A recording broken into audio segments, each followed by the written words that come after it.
Hey folks, in my last video I said the following, and also if anyone's interested, I have a start date of creation of 3967 BC, and there's some really interesting astronomy that you can see in the stars back then, which actually sort of suggests that it's retelling the story of Genesis chapter 1 in the stars at the time of creation.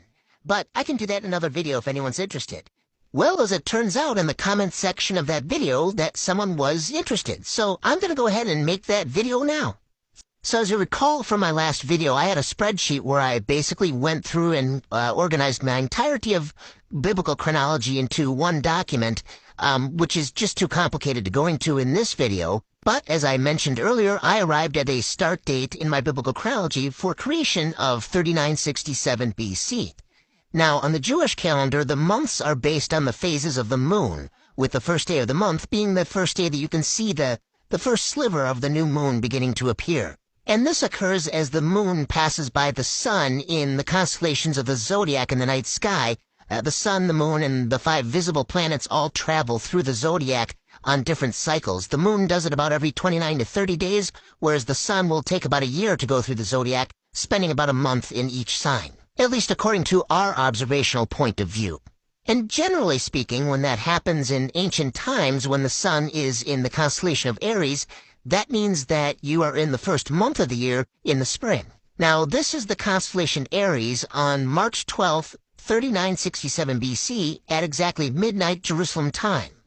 And at that time, the moon is passing by the sun in the constellation Aries, and it just so happens to be on a path at that time that causes a total eclipse. Now, you wouldn't be able to see this from the region of the Middle East on that date because this would be happening in the sky on the other side of the planet during daytime, and you also wouldn't be able to see the constellation Aries during daytime, but maybe when the eclipse occurs you'd be able to see some stars. But nevertheless, this is where the sun and the moon are on that date. They're located here at the base of the hoof of the constellation Aries, in a state of eclipse. Now, the way the ancient Jewish calendar used to work is you were required to have 2 witnesses see that first sliver of the new moon in order to declare the first day of the month, because that could happen on one of 2 days. So you had to have 2 witnesses to know which day it actually becomes the first day of the month.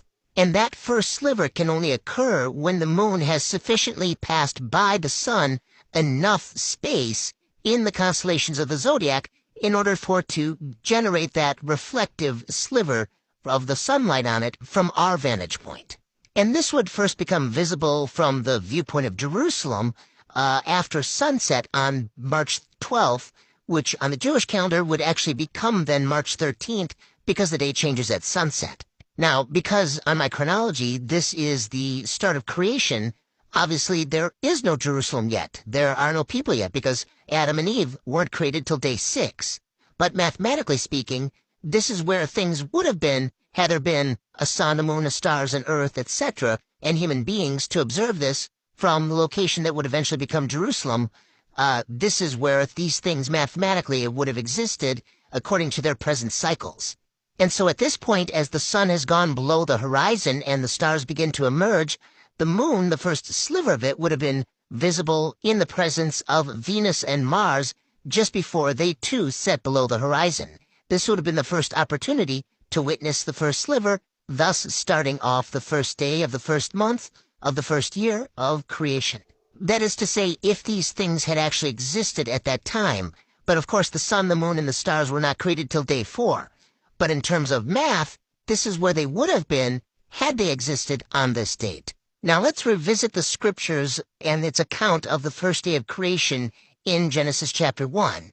You'll recall that in the story of creation, first there's darkness, then God says, "Let there be light," and there was light, and then there's a witness to that light. That light is divided from the darkness, and God declares that it is day. He calls the light day. So we have this concept of there being darkness, visible light, a witness to that, and a declaration of the day, or the first day of creation. Now, before I go further in this story of creation that's taking place in the stars, it's necessary to define some of the actors, some of the planets who are portraying certain roles within the story. They're not the actual things that they're acting on behalf of, but they're playing a role in place of those things for the sake of this narrative, and so I'll go over those now. And I already mentioned one, which is the new moon when it's first visible as a sliver, which in this case represents light, or the first day of creation, of seeing light for the first time. The second character in our narrative will be the planet Venus, a planet of thick clouds, which to the ancients was often referred to as the Queen of Heaven. So we'll let this planet in the narrative represent the story of the creation of the sky or heaven. Our third character that we need is for someone to play the role of the Earth in the night sky. And because you can't see the Earth while you're standing on it, that has to be some other heavenly body. So the planet Mars fulfills that role rather well. In the story of Adam being formed out of the dust of the earth, it says that Adam was taken out of Adamah in the Hebrew. And that word Adamah is a reference to the reddish clay soil that Adam was taken out of. So we'll let the red planet here represent the reddish clay, the reddish soil of the earth. Our fourth character needs to portray day 4 of creation when God made the sun, the moon, and the stars. And this one is easy. We'll just have the sun fulfill that role because it's the greatest of all those lights.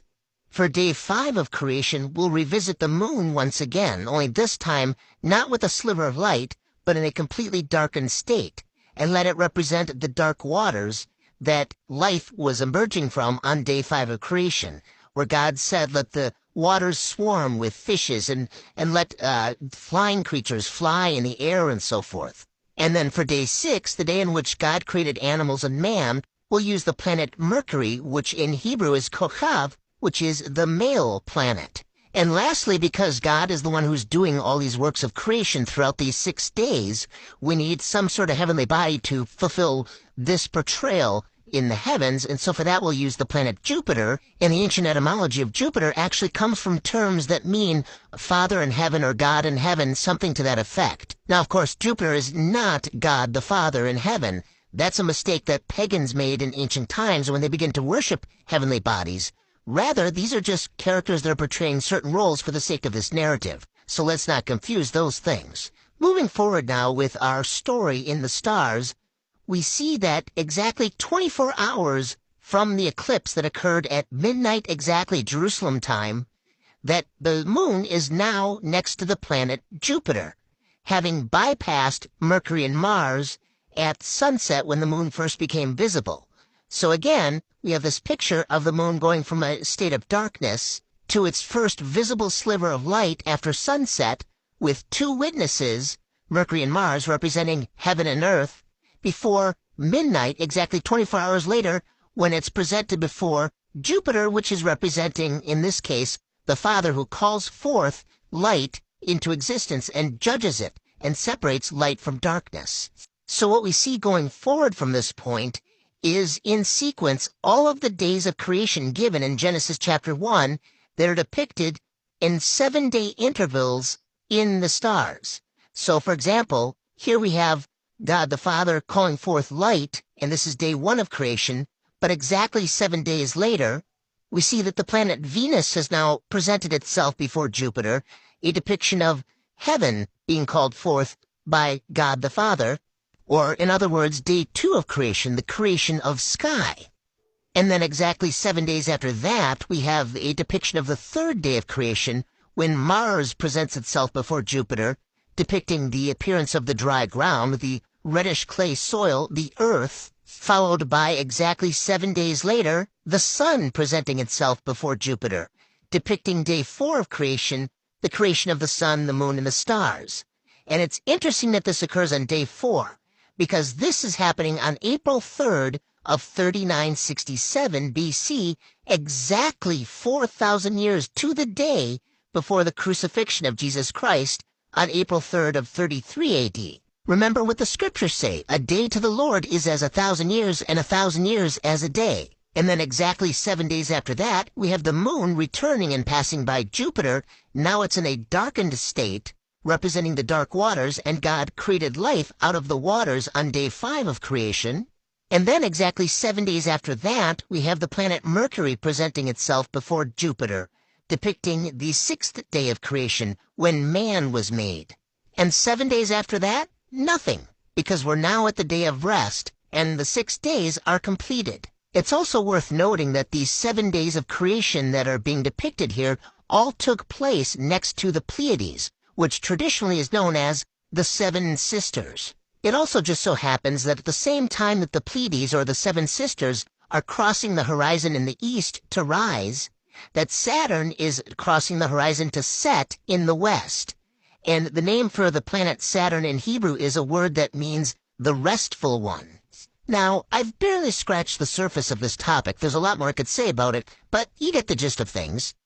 If you like this kind of thing, I do have another video that deals with some biblical astronomy on my other channel, Bubba the Sock. You can check out When Was Jesus Born Part 4 on that channel, and it covers some of the interesting astronomy that was going on in the heavens around the time of Jesus' birth. So that's a good video to check out too if you like this sort of stuff.